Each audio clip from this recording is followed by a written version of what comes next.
Today I'm here with 14 of the 34 available trims of the 2019, 2023, and 2024 Celestial Type 4, as well as both trims of the Celestruck. Each model year has standard or rear-wheel drive, long range, and performance trims, and the remainder of the options are EU spec and Ivy trims. They have entirely different tunes from the in-game ones, and the model quality is just absolutely stellar compared to it, but I'll quickly show you guys their driving characteristics, lighting and sounds, how their AEB performs, differences between trims, and then I'll give input on what trims I recommend the most.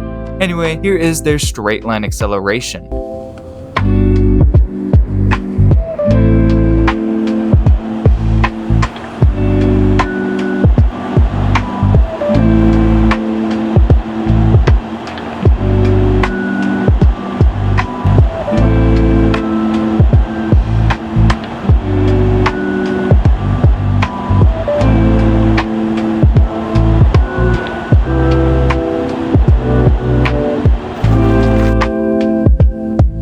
As you can see, acceleration is similar across the same trims, regardless of the year, except for the 2024 performance, which is almost like a plaid in some regards. Anyways, same deal with handling for just about all of them. Because they're inserted cars, they're not on my usual steering settings that I'd use to judge, but the standard and rear-wheel drive trims seem to have the best handling out of all of them. Handling in the rain seems to be pretty great amongst all trims, although the all-wheel drive trims grip the road a lot better, obviously. Maneuverability is pretty much the same across all trims as well, with a really narrow turning radius due to its compact size, making it very easy to drive. I've noticed the long ranges seem to corner a little worse than the other trims though.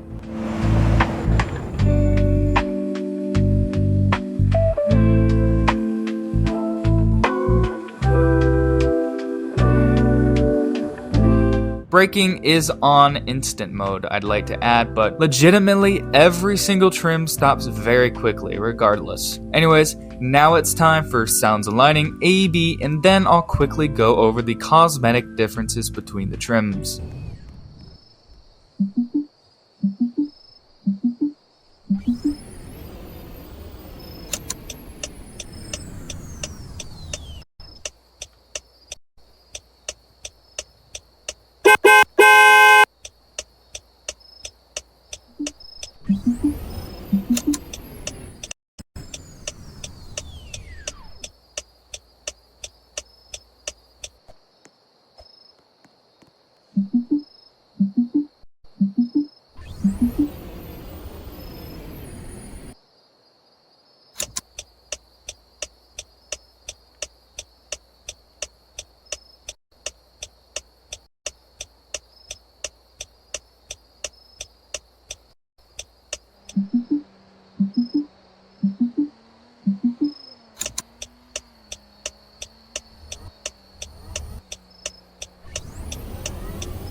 AEB isn't entirely consistent across all trims, as the 2019 and 2023 performance passed all 4 tests, the Celestruck and long range passed 3, and the 2024 performance passed none.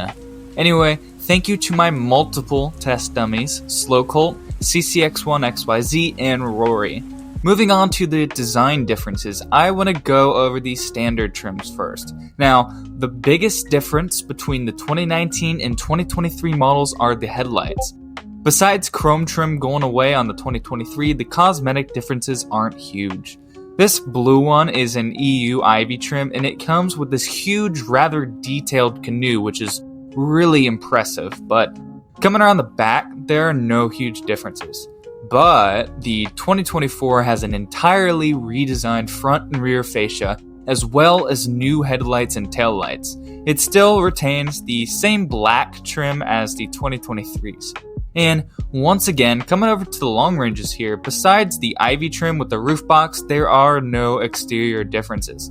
Anyway, the major differences are on the Celestrucks. Now, a nice touch is they retain the outline of the rear doors, just like the real one.